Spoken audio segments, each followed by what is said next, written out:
This is Blacklogic with this week's news. Nah, man, I'm just kidding. B1 family, welcome to Blacklogic. If you notice, I have some new merch for you guys. So check that out after this video premieres.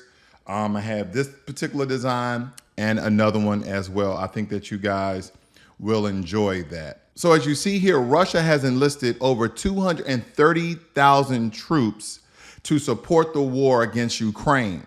Now, what's important about this, we already know the details and the situations that's going on between Ukraine and Russia, but what's more importantly is that Russia has a population problem. It made me do some very brief research here. As you can tell, the Russian population is roughly 144 million people, okay? And the last time I checked, when it comes to the US, our population is 345 million, give or take a couple of here and there. But what's alarming about this Russian population is the birth to death ratio. Now, here's some details for you guys to kind of get the point I'm making here. So from 2022, Russia had 144.7 million people. 2023, Russia has 144.4 million people, and 136,000 migrants left Russia, which is very important because during this war, migrants had another country to go back to. And this kind of leads into migrants that come to the U.S. At any given time that the U.S. thought to falter and fail and the economy becomes unstable, guess what migrants can do? They can flee back to the country they fled from. I digress. Here is another important graph, and as we watch this live, ladies and gentlemen, it states here that one birth every 23 seconds, one death every 18 seconds. So when we look at this, as a baby is being born, a couple of seconds later, someone is dying or someone is dead, so to speak.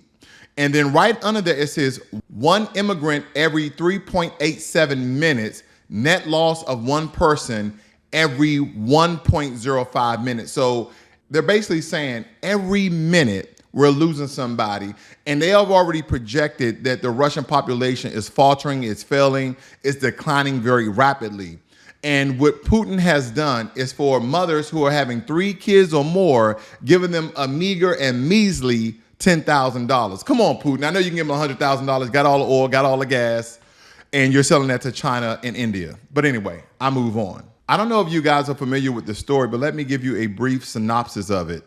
On the morning of November 13th, 2022, 4 University of Idaho students were found stabbed to death in their off-campus home in Moscow, Idaho. Not Russia, Moscow, but Moscow, Idaho. The victims were Ethan Chapin, 20, Madison Mogan, 21, Xania Cornell, 20, and Kaylee Gonclaves, 21.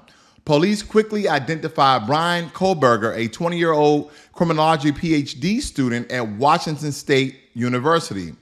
He was suspected as a suspect in this case. Kohlberg had been seen driving his white Hyundai Elantra near the scene in the early mornings of the murders. His cell phone signal was also placed near the home at the time of the murders. In addition, DNA matching Kohlberg's were found on a knife sheath found next to one of the victims' bodies. Kohlberg was arrested in his parents' home in Pennsylvania on December 30th, 2022. Killing 4 University of Idaho students inside an off-campus home, says he was never there. That is the alibi now being offered by the suspect's attorneys. In court documents, they say Brian Kohlberg was out driving alone the night the students were killed. The suspect's lawyers did not specify where he was at the time, but they claim cross-examination of witnesses will show Kohlberg was not at the crime scene. The trial is scheduled to begin in October. And now Donald Trump. Trump pleads not guilty at arraignment in 2020 election case. This is basically him stating that the election was rigged. So here's Donald Trump's comment to the Foundation of Black American Family. It really doesn't care, but at this point, it's just kind of interesting to see. Well, thank you very much. This is a very sad day for America. It's not. And it was also very sad driving through Washington, D.C. and seeing the filth and the decay. It's and always all of been the like broken that. buildings and walls and the graffiti. This is not the place that I left. It's a very sad. It is the place that you left. D.C. has always been, in certain parts, ravaged with trash and debris, run down buildings and graffiti because the politicians there only come there to work maybe once or twice a week. But other than that, they really don't care about the surrounding areas from the White House, the monument, as well as the Capitol. But go ahead. Thing to see it. When you look at what's happening, this is a persecution of a political opponent. This was never supposed to happen in America. This is the persecution of the person that's leading by very, very substantial numbers Right. in the Republican primary and leading Biden by a lot. So if you can't beat him, you persecute him or you prosecute him. We can't let this happen in America. Boy, I tell you, good old Donald Trump. And this is how he stays in the headlines. Either he's doing something that could possibly help the country while he was president, or him getting in trouble for some of the things he said and has done while he was president. But nonetheless, I'm no Republican, nor Democrat or independent.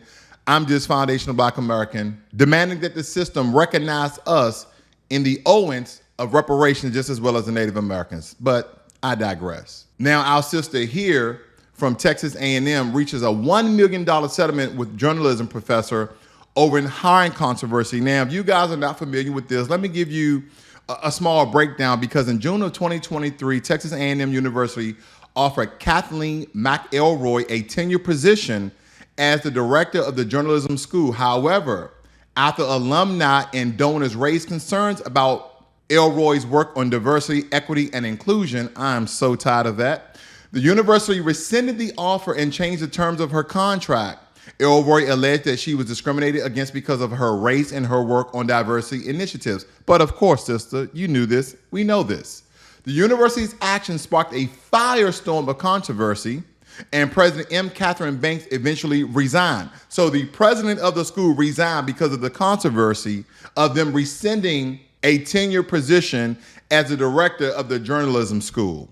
Go figure. The university also reached a $1 million settlement with McElroy and now a tenured professor at the University of Texas in Austin. So when we take just a small look inside of this, Texas A&M acknowledges that mistakes were made during the hiring process related to Dr. McElroy. The leadership of Texas A&M apologized to Dr. Elroy for the way her employment application was handled. They have learned from its mistakes and will strive to ensure similar mistakes are not repeated in the future. The school said in a joint statement with McElroy, this is absolutely false. As I stated before, after they offered her this position, it states that after alumni and donors raised concerns about Elroy's work on diversity, equity, and inclusion. So it's kind of like they did their research after they offered her tenure position and not before, and then they rescinded the offer. She was basically going to sue them, so they settled out of court. But she now has a tenured position at the University of Texas in Austin.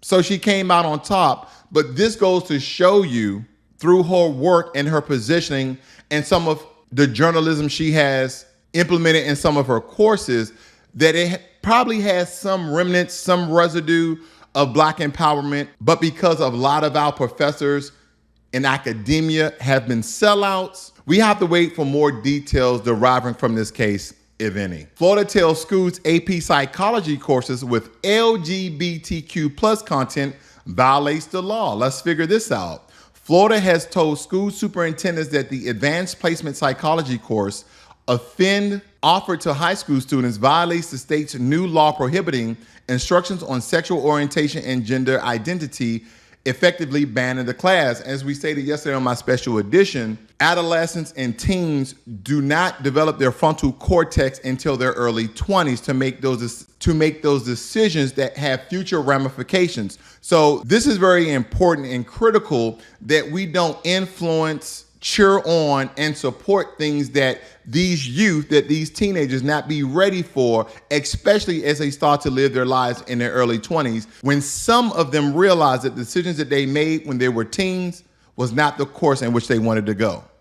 Also, it states that Florida earlier this year banned a new Black American Studies course saying it lacked educational value and historical accuracy and violated state law on how race can be taught in public classrooms. So what is the alternative?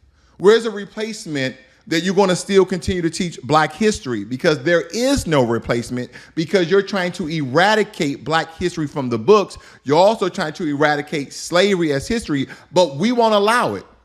Foundational Black Americans, U.S. freedmen, will not allow you to erase the graphic, the gruesome, the burnings, the hangings, the murders, the killings, the enslavement of our people, the enslavement of our ancestors. We won't let you forget. So you can take it out of Florida classrooms, you can take it out the class, but we're going to teach our own kids when they come home of this country's historical bloody past and explain to them that there has been no restorative justice and reparations to amend of the crimes against humanity with the enslavement of one people, as well as the remnants of Jim Crow, redlining gentrification that we're still suffering from today. Also, another story that you guys may not be familiar with, the Gilgo Beach serial killer case. Now, this is a string of unsolved murders of 10 women and one transgender man whose bodies were found along Ocean Parkway in Gilgo Beach, Long Island, New York, between 2000 and 2011. The victims were young, white, and worked in the sex industry. The killer has been dubbed the Gilgo Beach Killer or the Long Island Serial Killer. Now, the first 4 victims were found in December of 2000 in burlap sacks along Ocean Parkway. The bodies were badly decomposed and had been partially dismembered. The cause of death was not determined. In 2003, a 5th victim was found in Maroonville, New York, about 5 miles from Gilgo Beach. The body was also badly decomposed and had been partially dismembered. In 2010, 4 more victims were found along Ocean Parkway. The bodies were in better condition than their previous victims and had not been dismembered. The cause of death was determined to be strangulation. In 2011, the remains of a transgender man were found in Gilgo Beach. The cause of death was not determined. The Gilgo Beach serial killer is one of the most highly profiled unsolved murder cases in the United States. The FBI has offered a reward of $250,000 for information leading to the arrest and conviction of the killer. However, the case remains unsolved. Now to Flat Cheeks United. Lizzo. When it comes to Lizzo, all the allegations made by former dancers, from sexual harassment to body shaming. And of course, Lizzo has denied these allegations, that none of this essentially occurred. They just trying to get the bag. But in August of 2023, former dancers of Lizzo filed a lawsuit against her production company, Big Girl, Big Touring. That's correct. Big Girl and Big Touring. I wonder what they're touring. Are they touring around the U.S. or are they touring around their bodies? I'm sorry. I'm not fat shaming anyone. That was just a joke. And her dance captain, Shirlene Quigley, the dancers alleged that they were subject to sexual harassment, a hostile work environment, and religious discrimination during their time on Lizzo's tour. When we think about Lizzo and how a lot of Black American women have galvanized and supported her with her degenerate behavior on stage and in public, we have to understand that this was going to essentially come out, because anytime you take this show off the road and you do it in the public confounds, not in the entertainment space, we have to now realize that some of this degeneracy was not only propelled by white media, but some of this is definitely directed and self-assured by Lizzo herself. Now, some of the things that Lizzo was accused of by her dancers were body shaming them and making comments about their weight. What? Interesting. Pressuring them to attend sex shows and interact with the performers. And some of these interactions had to deal with cylindrical silicone objects that were in the shape of a eggplant, and the others were bananas. Now, forcing them to work in pain despite injuries. You know, dancers, they always go through some sort of agonizing pain because it's very rigorous, and when you have that much body weight on small frames, I can understand the pounds of pressure that could be hurting them. But nonetheless, I want to make sure, ladies, I am not talking about your weight, but when you are a dancer and you are very heavy set, that is a lot of load on your joints. And lastly, failing to stop her dance captain from making religious and racial comments. Now, they also made allegations about the dance captain, and they're suing her as well for sexual harassing them, making religious comments that made them feel uncomfortable, isolating them for the rest of the dance team. So some of the dance team of these particular women who are gathering together, who have made these allegations and who are suing them, this is the case that they're presenting to lawyers to sue Lizzo as well as Lizzo's dance captain. I just had this feeling that they had a problem with the way I was gaining weight. I briefly touched a performer. I was very mortified. Everyone burst into laughter. I did not ask for it. I said no multiple times. She would pick and choose when she wanted to be professional and when she wanted things to be personal. She proceeded to say, God. You know, dancers get fired for gaining weight. You should basically be grateful to be here.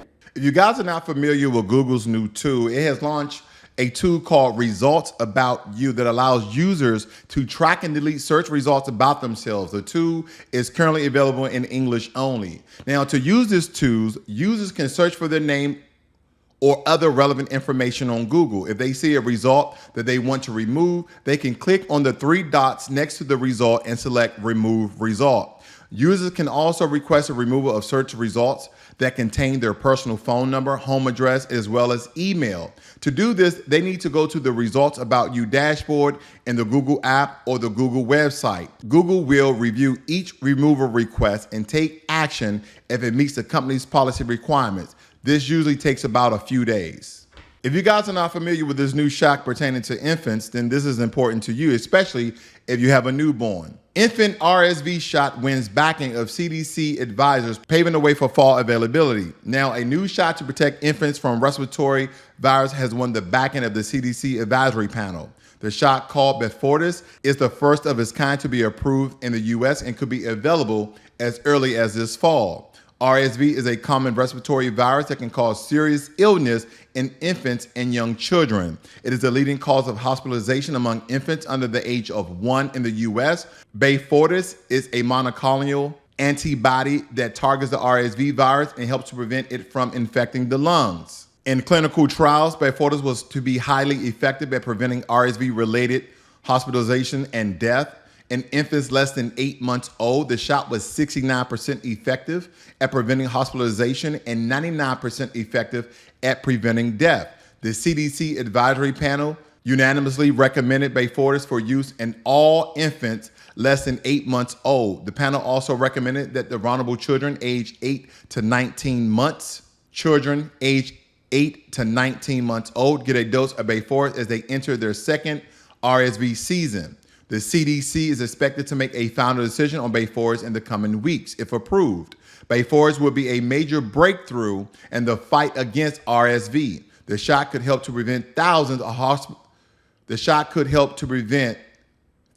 of infants from going to the hospital and dying each year. And lastly, in your weird, intriguing, and sinister news, 12 horses, 24 dogs found dead on property in Calhoun County in Texas, sheriff's officers say.